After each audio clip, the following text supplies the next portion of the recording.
We're now speaking with Glena Clearwater and her years service with the Chronicle Journal and the Gazette. If you can go ahead, Glena. Right, and it started out actually with the Times News, because years ago when I started in 1964, it was Times News and News Chronicle. So there was two papers, one for each city, and then in later years they amalgamated and it became the Chronicle Journal. But I started I have no idea how Penty Lund, and some people will know that name, famous hockey player in Thunder Bay, called me and showed up at my door in Nipigon and wanted to know if I would be interested in doing the reporting for the paper. I was home with my youngest kids then, and I had time to do it. I was only supply teaching, so I said I would be willing to. Well, I think that there's that aha moment when you make a decision and it changes the pattern of your life. I never knew that I would be so passionate about writing for the newspaper and making sure that Nipigon was in the fore all the time. And in those days, Nipigon could be on the front page of either one of those newspapers at least once or twice a month with great big headlines. Today it has to be a disaster or it has to be a crime in order to hit the front page. Mind you, the last couple of days I've had something in the paper other than my column. So starting January 2020, this will be my 56th year of writing for the paper. And my very first story, I brought along a couple of my scrapbooks because I was telling Zach that for every article I've ever had in the Lakehead papers, I have in scrapbooks. In those early years, you got paid by the inch. So that if I was recording this for the month of January, at the end of January, I had to measure it all, and I had to send it into Thunder Bay in order to be paid. And then you were paid by the pictures. I can't remember what I got paid by a picture or by the inch now, but my very first real story was on Teresa Leonard. She lived down the street from me on Front Street, and she had been invited to take part in the New York show To Tell the Truth on TV. And she actually stumped the panelists. And I was reading a little bit here that she was a ranger in the Waboos Fire Tower north of Thunder Bay, and she became known as the man in the area for being in the fire tower. And when she went on the show, she can remember that one of the panelists said, "What's a fire ranger?" Had no idea what a fire tower or a fire ranger was. And so she said that the two movie stars were Eva Gaber and Chester Morris that were on the panel, and none of them ever dreamt of Canada, for one thing, or that she was a fire ranger. So she ended up fooling them all, and everybody, the three contestants, all got $400. But she did get her trip to New York.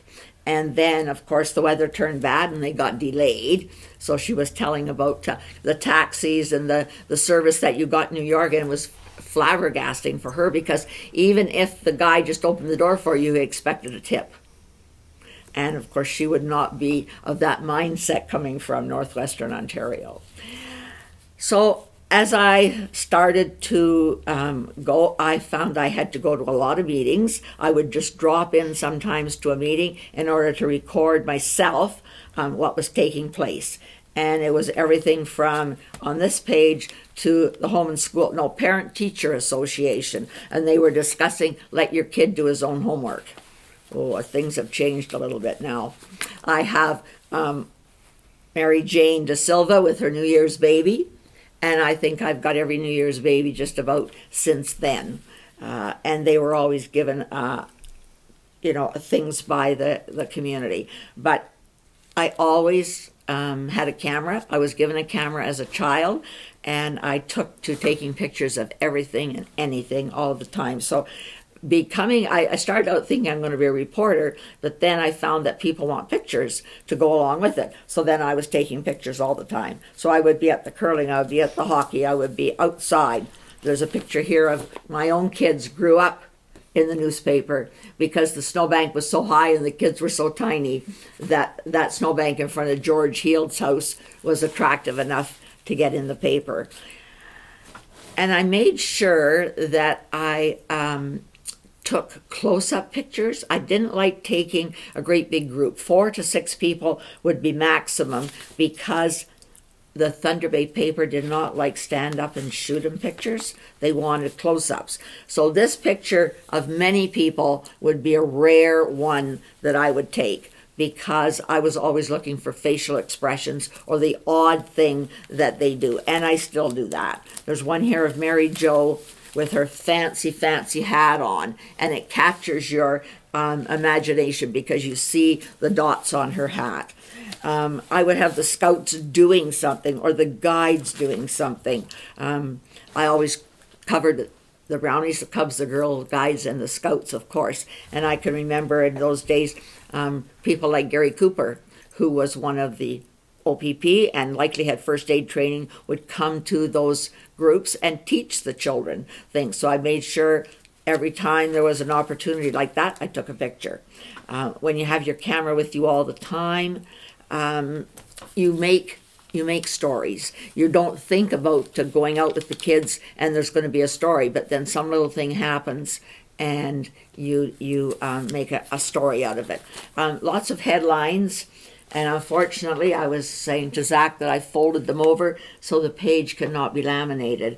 But that was town water supply problem corrected. So Thunder Bay was willing to give us lots of headlines in those days and lots of coverage. So I have lots and lots of good pictures of happenings. And I think it is really vital that it is the history of Nipigon.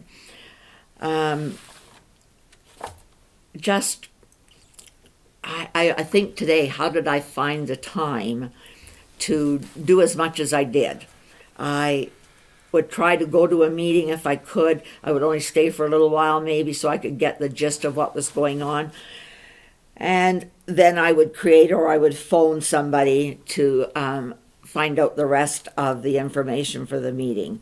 But there was times that I was frustrated because in those days I was given a sheet of paper by the newspaper about this big.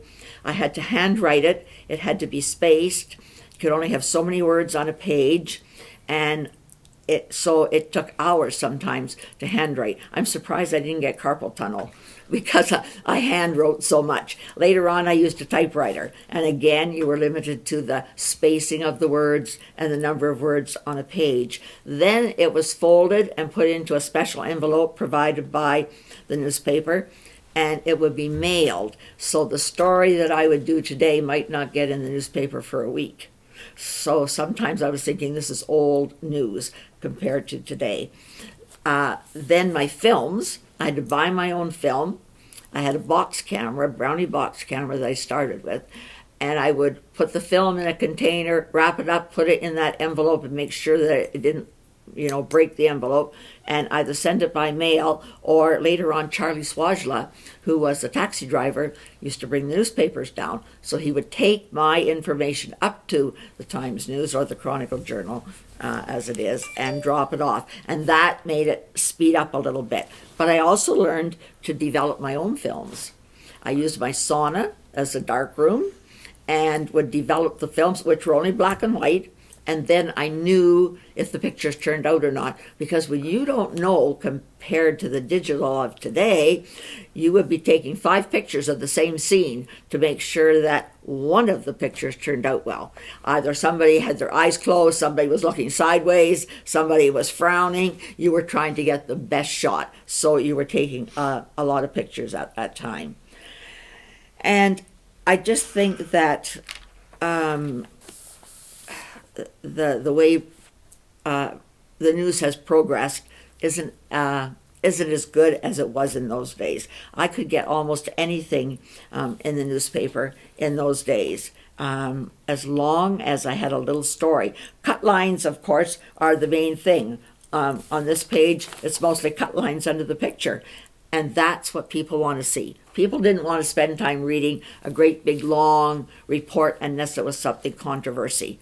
This one was the headstones bylaw in our cemetery. The cemetery used to allow upright headstones. Then all of a sudden they decided upright markers are not going to be allowed.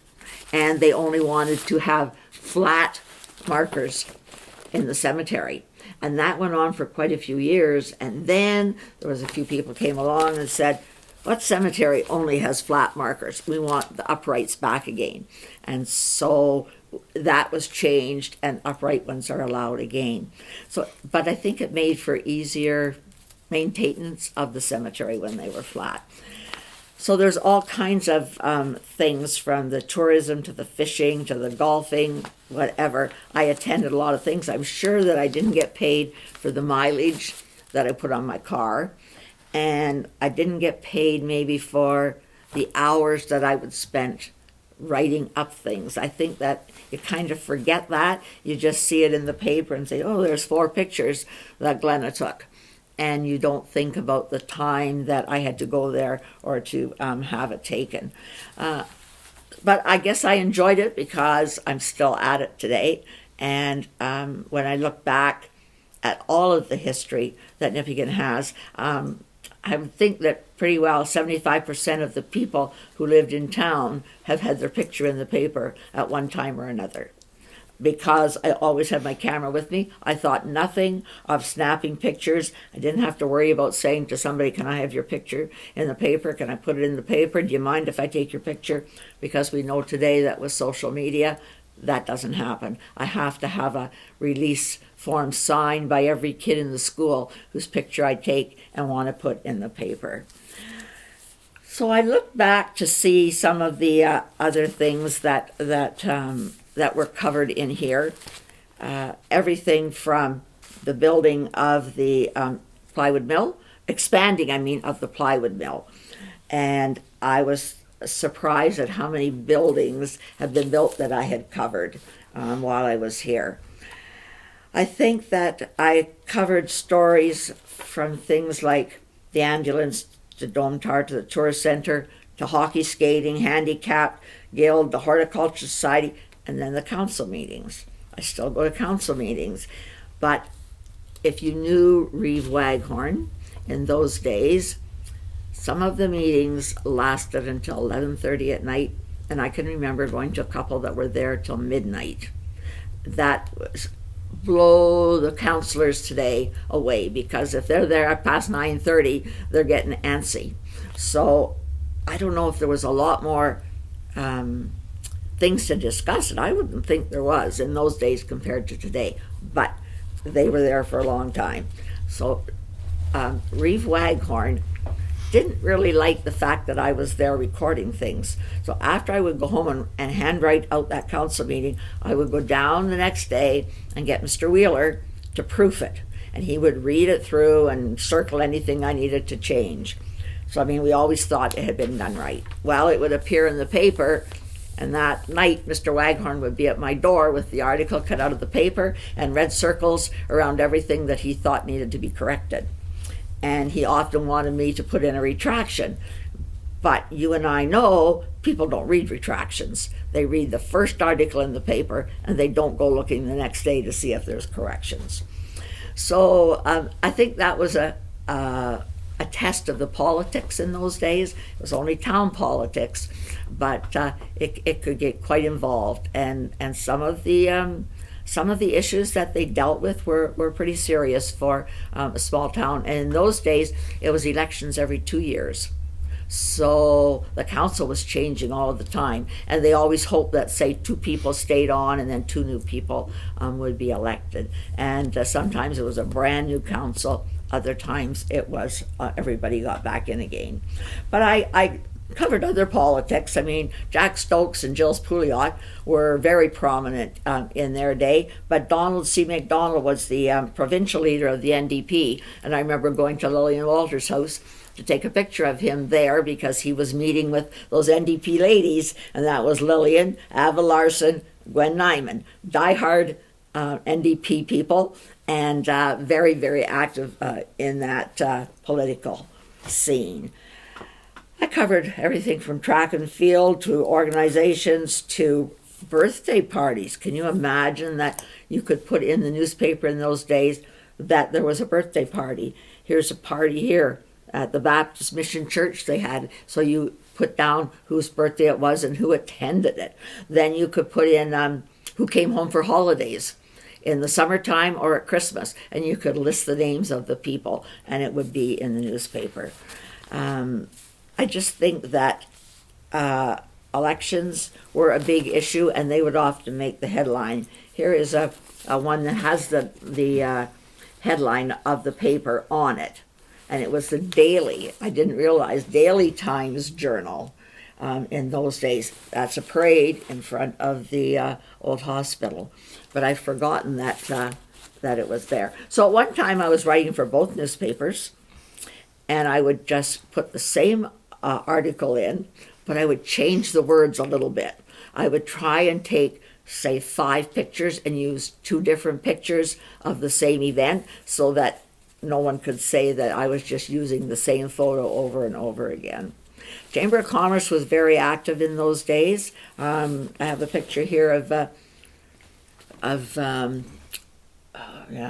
I'm going to forget his name, of course, Bill Harris, and he was from the plywood mill. He was very active in the Chamber of Commerce.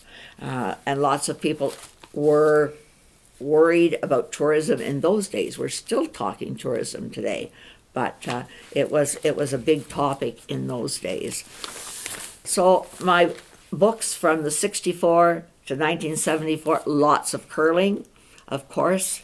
And I must say that I've got a picture of the whole Hackner family as curlers, not just famous Alan, but they were all curlers in those days. And I think that I can remember taking, in the wintertime, my snowmobile over to the curling club on First Street so that I could take pictures, because they'd wait until 5 to 9 or wait until the last end, and then they'd phone me and say, okay, we're nearly ready, you can come now to take the picture. So it worked out well when Herman was home, but I often would call on my neighbors to come and babysit. When I lived on Front Street, it was the Bowler girls, and when I lived on Greenmantle, I must admit that a couple of the Mahoney boys even popped over and would babysit for an hour while I would go and cover a story such as the curling club.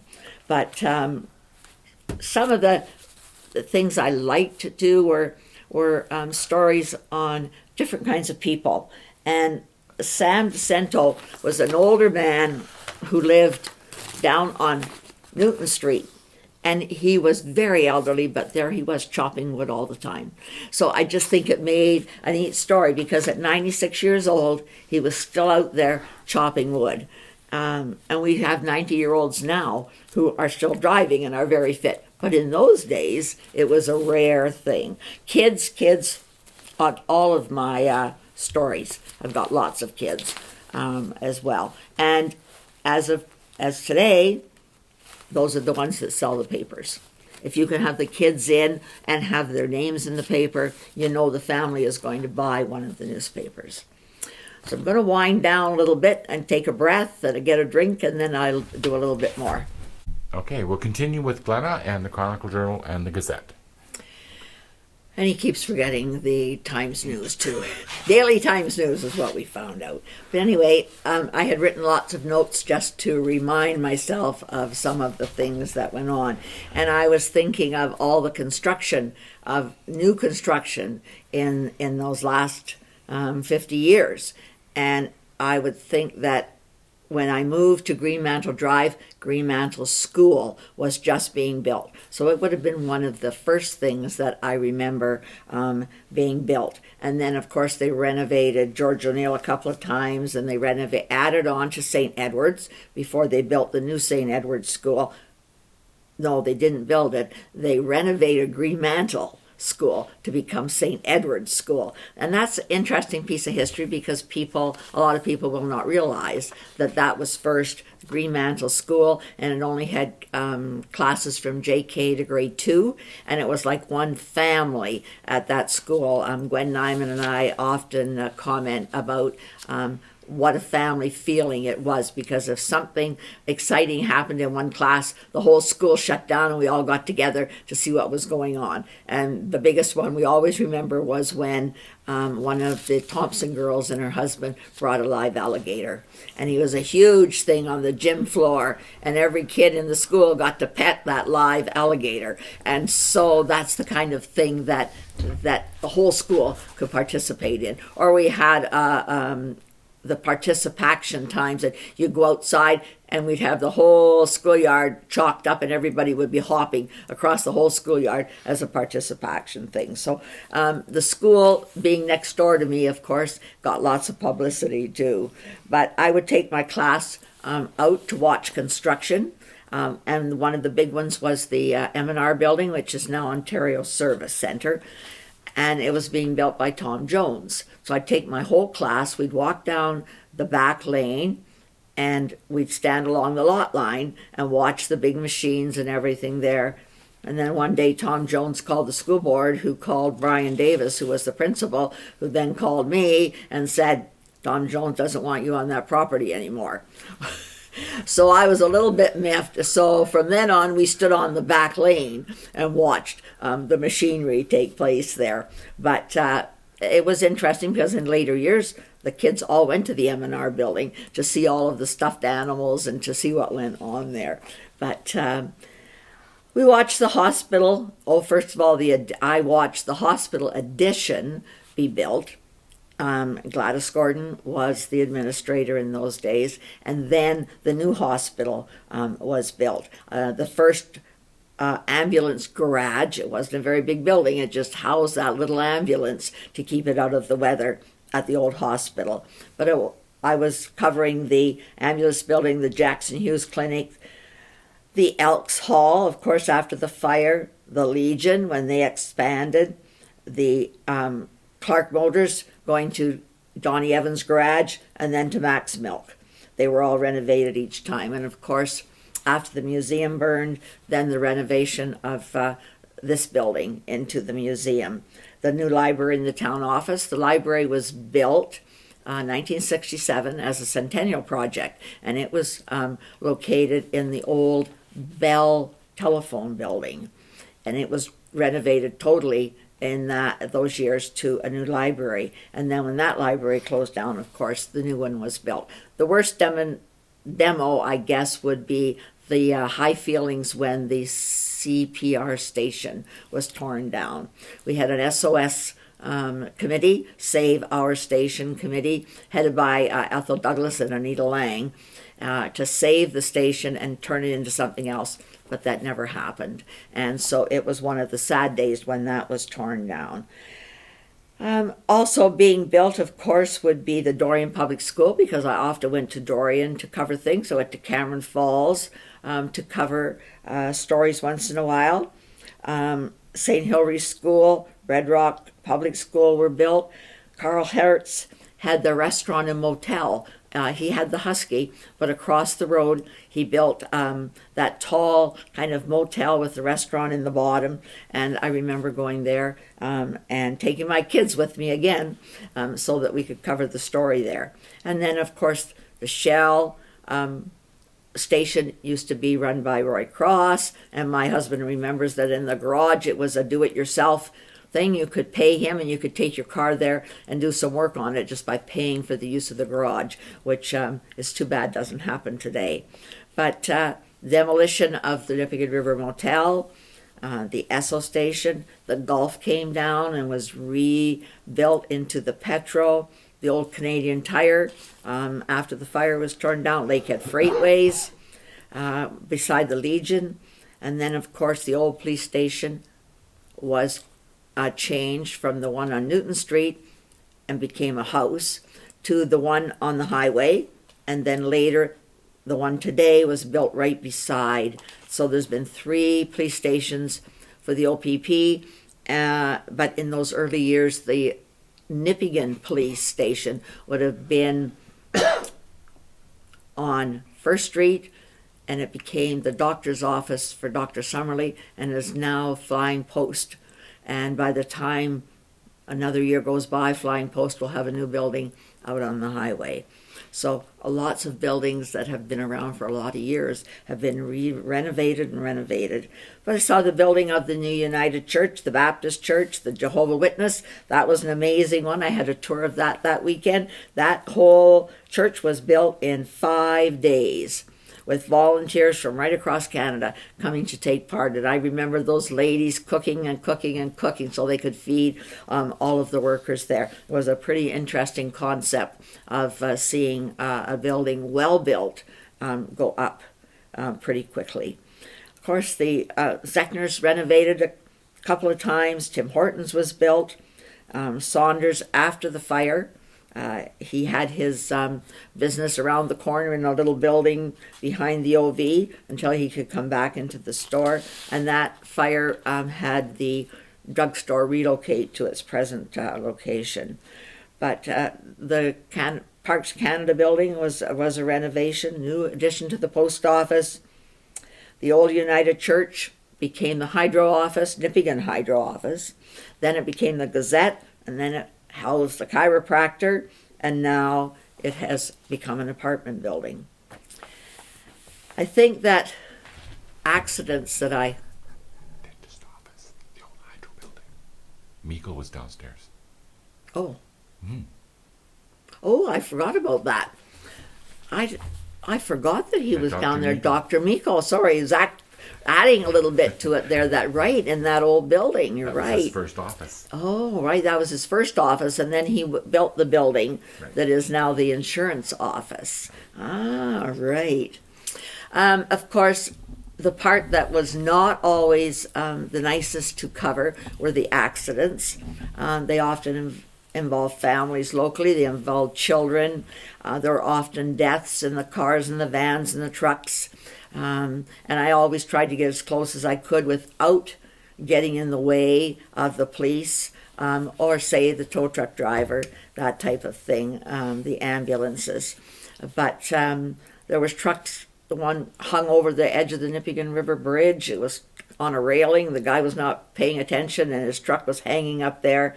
The one that out on Lake Helen that landed on the ice, the transport driver missed the turn and he landed right upright on the ice on his transport. It's pretty neat. Then I was just showing Zach pictures of I think it must have been the Gulf. I don't think it was the Petrol then that allowed the transports to park in the parking lot and leave their vehicles idling. And Red Smith lived across the road. And it was amazing, really, that the transport idling all of a sudden let go, rolled across the road, down the hill, and through Red Smith's garage. No one was ever injured. Red had to rebuild his garage, and then it happened again. And that was when I think there was a new law came out then that they had to park elsewhere, and they were to watch where they left their vehicles when they left them idling. It was pretty scary, I think, because the one time I went right down the hill and was pretty close to Red's house the second time. So those are the kinds of things that your heart's in your mouth, or your mouth is in your heart, with the heart's in your mouth when you're taking those kind of pictures. There were sad stories too, because we had bad fires where people died in them, and so you felt for the OPP and the fire department who had to attend to those things. The other story that I remember was the transport that was coming in from Canadian Tire Way now, down 5th Street, and when he got about by Hudson Street, he realized he had no brakes. And he knew the area well enough to know that if he went past George O'Neill School, it was downhill, possibly hitting something and even running into a train. So he ditched his truck in the schoolyard It was in the evening, and he just ran right through the fence and into the schoolyard, and he was given lots of praise for the fact that he was quick thinking enough to do that rather than go down over that hill, where he certainly could have killed somebody and even run into a train. So there was lots of little things like that that happened that were sad often because they involved local people in accidents. I think that another one that changed Nipigon lots was fires. Right from the time, of course, when you look at E.C. Everett's pictures, and Front Street burnt down many times, to the Nipigon Inn burning down.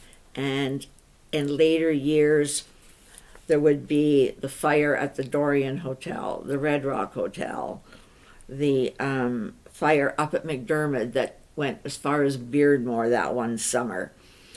The Esso station had a little fire when somebody thought they could thaw the pipes out with the wrong thing, and they had a little fire down in the basement there. Or at the Husky, a tank exploded, and there was a big fire at the side of the Husky station. They often had to go to the landfill because somebody had decided they would burn the garbage out of the landfill. And that wasn't just a fire, but it created a stink across town. And I can remember Taylor's living out by there, and she would just shake her head the day that there would be a fire out there. And one other one I remember was the M&R wanting to do a prescribed burn. And they picked on the large field just across the bridge at Polly Lake. And it was all dry grass. Now, can you imagine? They invited a whole class from the school to go out there and watch them do a prescribed burn. That would never happen today. But it was something that was accepted then. The children went to see it, and nobody thought anything of it. So the volunteer fire department, had, and still does, has very serious job. They don't get to go to as many fires as some other places, and we're very fortunate about that. But they've had occupants die in the fires. They've had the Elks Hall burn, and they had Saunders Foodland fire, the Normandy, and then, of course, one of the worst fires was the plywood mill. And that changed our whole economic outlook in Nipigon. Everybody had to find jobs elsewhere that worked there, and opened doors for some and closed doors for others, because a lot of people did not have a lot of education that worked at the plywood mill. And then they found doors were closed to them when they went looking for work. And it was the same as when Domtar shut down. The two of them together created a lot of hardship for some people. But, as I say, for some people it opened doors, and some people started their own little businesses, went out west for jobs and managed, but it changed our lives as well as the population. I live on Greenmantle Drive. Herman and I are the only couple that are still in our original house, built in 1964, and Headway Builders won the contract to build the subdivision. The land was cleared by Ole Rojo, and Headway Builders built in 3 or 4 stages over there. And one of the headlines that I came across in the one of my books was the fact that Reeve Waghorn found out they had started doing some of the building, and they hadn't got all the work permits yet. So there was kind of a stop there until everything was cleared, and they were able to build the houses. And I think that we paid $12,000 in those days for the lot and the house. It was mortgaged, of course, so by the time we paid for it, it was a $25,000 home. Most of the homes over there have been renovated many times, with the windows and the doors changed, and everybody's had new roofs put on. But I think that it was an excellent move on the part of the town to create that subdivision that went up the hill and around down to where the curling club is today. There was a lot of problems with the low rental area because of the mud and the land, the clay. Even at the top of Greenmantle, there was a lot of clay, so it created problems there. But I think that it was a good move because it's one and only subdivision that ever got built. We never expanded, and we don't have the population now to expand even more. There was a competition out when the subdivision was built. What were they going to name the street? Well, if you went down Greenmantle and you went through the bush and over the tracks, you would get to Park Road. So the council decided they would just call it Park Road West. That did not set well with the people that had ambulances, taxis, fire trucks, because they felt that west would get lost and people wouldn't know which Park Road to go to. So they had a competition to create a new name, and Marge Hedican won the competition with the name of Greenmantle Drive. And so I think that we're all happy that it didn't get to be Park Road. I also came across a little bit of history. I mean, when the Nipigon Arena was condemned, I was on the arena board, Recreation Commission then, and it got condemned and had to be torn down. It was interesting to look back on my stories because in the 60s, 70s, we had an arena board, we had a recreation commission, and we had a recreation field board. So that was 3 lots of volunteers on committees that were basically all working to the same end, to provide recreation in town. And then in November 1964, there was a dispute about a deficit in the operation of the arena, and everybody resigned from the arena board. And the town had to take over running the arena board. And then I think it evolved into a recreation commission that then included the arena and the arena field. But it was interesting. I'd forgotten that we had all of those separate boards in those days. I also think that I've covered every fishing festival that there was, and I might want to talk a little bit about that because Zach's giving me I'll do a little bit more talk about that, and then we'll wind it up. So over the years, I also covered just about every fishing festival. I started going to the meetings so I could get information, and pretty soon I was going to every meeting, and then next thing I know, I was the secretary of the fishing festival committee, and I worked in that capacity for many, many years. And I say worked because it wasn't just volunteering. It was quite a bit of work in those days because I was mailing letters out to everybody, and everything had to be handwritten again and mailed. So it was quite a job. But I enjoyed it, and I think the fishing festival has been good for Nipigon. Both newspapers were willing to cover it. I often had it on the front page. Later years, there was a lot of other festivals around, and so it didn't get as much publicity. But we certainly covered the fish.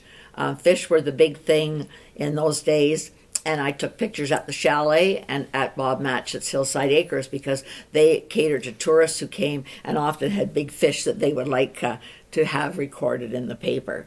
At the fishing festival, the one thing that I see the biggest change is that people like Max Martin and Dave Banning were in charge of the weigh-in. They would after the M&R people and the weigh-in committee, Carl Common was there for many years, after they had weighed in the fish, they would hang the fish on racks. So on Saturday afternoon and evening, the arena would be busy with people who came to see the big fish, and they would be hung on racks. When the weigh-in was over, the fish were all packed away in boxes of ice until the next afternoon, and they were hung up on the racks again for people to come and see. And there was always excitement because you could actually see the size of the fish, and people wanted to have a look at the big fish that people caught, and we had a lot of fish in those days. And then, of course, by Monday final weigh, and then they would take the fish home with them. Unfortunately, I would think now today, when I look back, a lot of those fish got wasted because by the time you'd been hung on those racks for 2 days, your gills were starting to let go and some of the fish wouldn't stay there any longer. So in today's society of conserving fish, Those go home to be eaten that are caught, and the names only are put up on signs. But people still go to the arena during weigh-in time just to see what's coming in on those coolers, because we still get some pretty big fish that are caught, and it's an exciting time to see. I want to switch, though, over to the Gazette, because I think the Times News and the News Chronicle have evolved into the Chronicle Journal, and if you do subscribe to them, you'll realize that the paper is much, much thinner than it ever was. In the heyday, every small town in northwestern Ontario had a reporter, and you were given whatever lineage you wanted to put in the paper, you could put in. And then gradually it went down to giving us a column every other week. And now, as far as I can make out, Red Rock and Nipigon were the only two people that have regular columns every other Wednesday in the paper. So I work hard at getting as much information as I can into those columns, and they're very good at putting out lots of good pictures for me. And now it's amazing because they're in color. Lots of my pictures are in color in the Chronicle Journal, and I have lots of readers that live in Thunder Bay that were from Nipigon, Red Rock area, and so I'll get lots of compliments on the fact that they're getting to keep up with the news.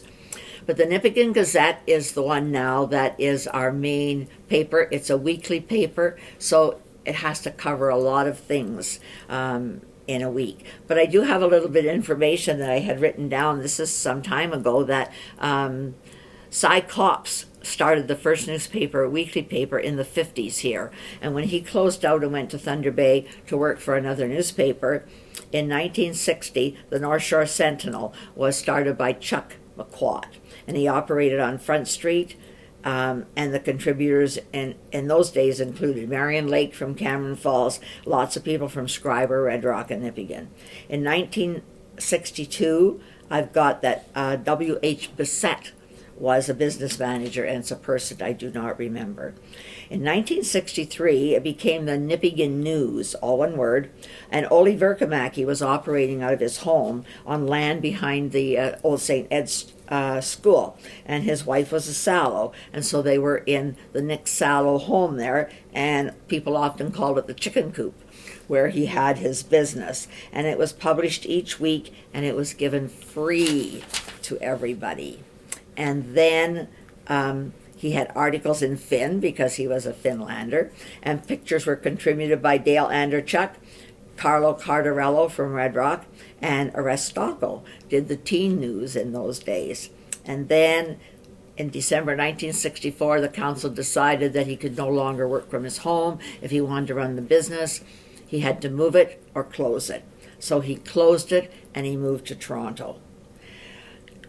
So the paper then became the Nipigon News, and Bent Nielsen was the editor-publisher in that time, and that was January 1965 was his first issue. And it was the Step Building. Let's see, that's along where I'm going to say Bolin's is, but I think maybe it's Sally Abbott's house, somewhere just down in that part of town. There was no photos in there in those days, only the write-ups of information for everybody to read.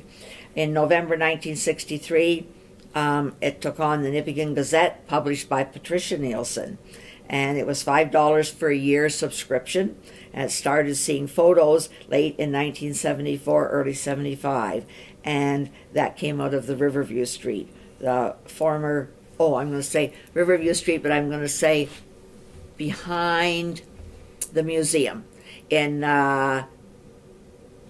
Egan Nielsen's father's lumberyard building.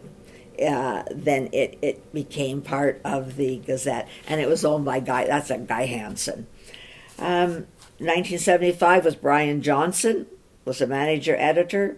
1976 it was still on Riverview Street. And in 1977, Egan Nielsen took over the Gazette. So it's seen many, many different people.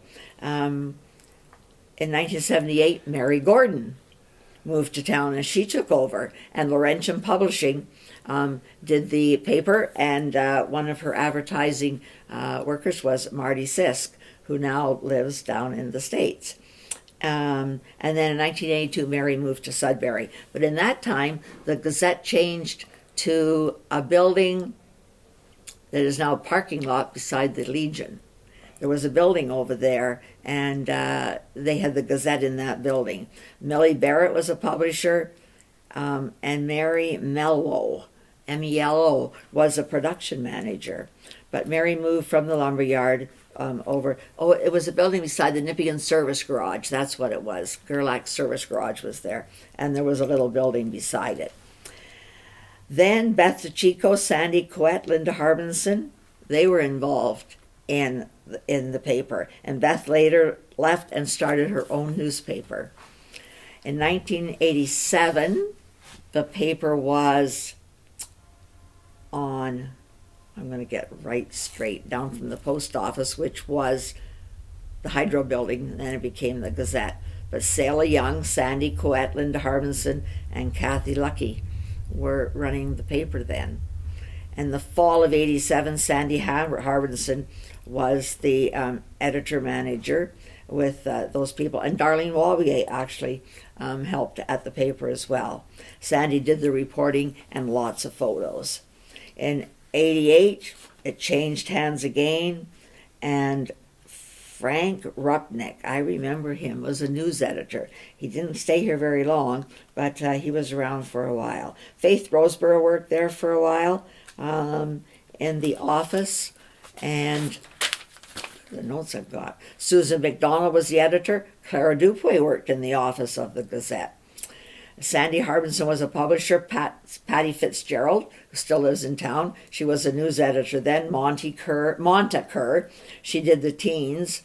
And in 89, another year later, they changed some of the workers again, and Elaine Gauthier was a production manager, and Nancy Common was the editorial.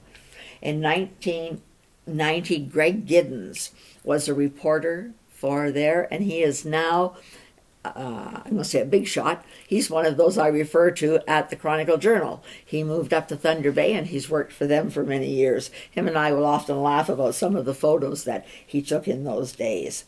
Heather Michon was a production assistant there. Cindy Laundrie worked there. McDonald's, Cheryl Kosticky. I don't remember all those people. And when Sandy died in 93, Linda took over the paper, and it moved to the Max building, which is now closed, but she had the Gazette office at the back. So it was sold to Laurentian Publishing and relocated to the front of Zechner's there. And it became, Zechner's is now, it's still the Gazette there, sorry. Pam Behan run it, and in 2019, Pam left to work in Red Rock, and Glenn Hart took over the running of the Gazette. So the Gazette has had a long, long history here. And I think that when I think about the early Gazettes and no pictures, and then all black and white pictures, and now to colored pictures. Glenn has managed to get quite a bit of color in, and a few years ago you could only get color if someone paid for a double spread of color, and very big dollars. Once in a while, one of the businesses or one of the garages, one of the car dealerships would pay for color. But now Glenn has lots of color. If there is no color and you really want a tear sheet, he will run you off a copy of in color. And they're often keepsakes then that people will hold on to. And so I think that it will gradually evolve to color, because that it just does so much more for the pictures. When I look at the powwow, there would be nothing in black and white. but in color, they're amazing when you see the regalia that those people were wearing. But black and white still had its place, and this, of course, would have been one of those. I'm going to look and tell you the date, 1988, and this is George Zorowski was one of the torchbearers in those days, and these were the mascots. And the van stopped down at the arena, and the parking lot was filled with people. And this is John Harding looking at the flame on the torch. So that was one that. And what was that torch for, Glena? This was for the Olympics. Okay. That were out west, I think. Yeah. Okay. Maybe Calgary, right? Because those mascots, I think, were for the Calgary. Heidi and Howdy, they were called. And I think we had a little bit of a competition to see who was going to get to hold the torch in those days. But just being able to take a picture today, have it in the paper tomorrow, is an amazing thing. And when I started out with that big box camera, and then I was so excited when I bought a 35 millimeter camera, and the film was a little bit smaller and easy to develop. And then I just can't believe when I bought my first digital camera, I paid $900 for it in Southern Ontario, and it just changed everything. Getting a computer to type up and digital pictures that could go instantly to Thunder Bay. And I'm quite proud of all of the history that I have. And it's even neat to see that on the back, I decided to talk to Glenn one day and said, there's so many little neat pictures around town. So he calls it Glena's Around Town. And they're just pictures, but people like to look at them. They give you a little bit of information of what's going on in town without a great big long story. And I can capture sometimes the funny things. That's Brian doing a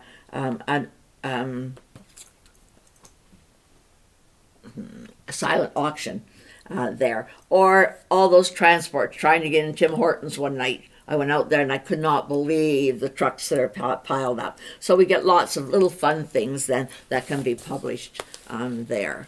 But it's a whole different thing. Oh, well, I'm talking about making sure I get a neat picture. Of course, I got the ice bucket challenge on the front. That was a young girl at St. Ed's who had done research on the ALS and done the bucket challenge. But it's just amazing that we can create the news now overnight. Okay, I'm going to say that the newspapers today have to compete with instant TV news and computer news. Everybody's getting a signal on their cell phone to let them know what's happening. So I can see that newspapers are going to gradually close, which will be unfortunate because there are still some people who like to have that hard copy in their hands to look at it. But it is the future, I guess, and maybe in the future newspapers will only be printed on the computer. Maybe they will just disappear. I don't know. But hard copy is neat, and over the years I would develop hundreds and hundreds of photos, put them on a big sheet, something like this, and keep them. And the year of the centennial, I developed, I don't know, more than 500 photos, and put them on sheets, and we had them displayed in the community center for people to see. And I have lots of names with those. So most of those photos are now in a filing cabinet at home. And as Zach and I were talking before the interview, we both agree it's very important that I look for some way to preserve the scrapbooks, because I have over 55 scrapbooks, and it's all history of Nipigon, from names to pictures to stories, and the paper is getting very fragile and very thin. So we need to look at some way to digitize all of that. It would be a very, very labor-intensive job for somebody, but I would like to see that done, because I do think that that there's a lot of history here, and I'm proud that I have been able to record as much as I have through pictures and through words. And so, when they say a picture is worth 1,000 words, I must have 1,000,000 words of history. Thank you. Thank you, Glena, for all that. It was very enlightening.